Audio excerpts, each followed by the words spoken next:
quarantina di milioni di euro di mutui bancari da rinegoziare, un bilancio che segna nel 2012 un passivo di 1.600.000 euro. Assindustria potrebbe intervenire nel consorzio Aussa-Corno.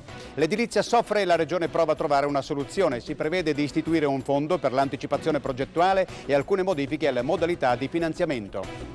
Inaugurato al San Polo di Monfalcone il ristrutturato reparto di nefrologia e dialisi. Ora sono 18 i posti letto, un servizio anche per chi soggiorna a grado.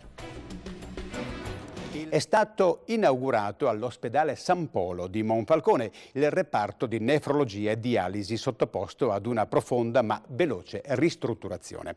Adesso sono 18 i posti letto messi a disposizione anche per chi viene in vacanza a grado e deve fare dialisi, e a questo scopo ci sono già delle prenotazioni. Questi ultimi lavori rendono l'ospedale monfalconese una struttura sempre più baricentrica per una zona sempre più estesa che va dalla bassa friulana al Carso triestino.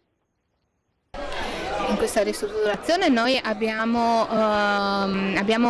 fatto sì che di poter acquistare 6 nuove postazioni di dialisi con 6 nuovi monitor nuovi all'avanguardia, capaci di fare tutti i tipi di trattamento emodialitico moderno. La filosofia sia quella di far passare il tempo in maniera migliore.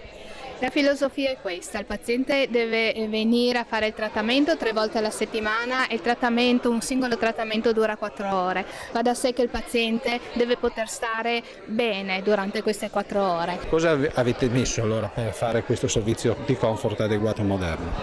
Una cosa per tutti, la televisione, e una televisione per ogni paziente.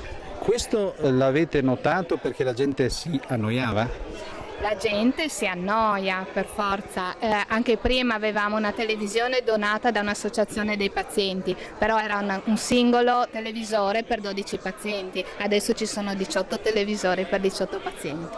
Quindi un gran via vai di telecomandi in un certo senso. Sì, questo è vero, questo è vero, abbiamo già la prova a Gorizia, i telecomandi si perdono ma si possono anche riacquistare. Il fatto che si voglia investire in questa, che è una struttura abbastanza recente, che ha delle caratteristiche che la rendono utilizzabile anche per delle innovazioni come quella che è stata realizzata oggi, fa sì che questo ospedale possa avere un ruolo importante nella programmazione degli interventi per i cittadini, soprattutto in alcune patologie come quella di cui abbiamo parlato oggi, anche nel futuro.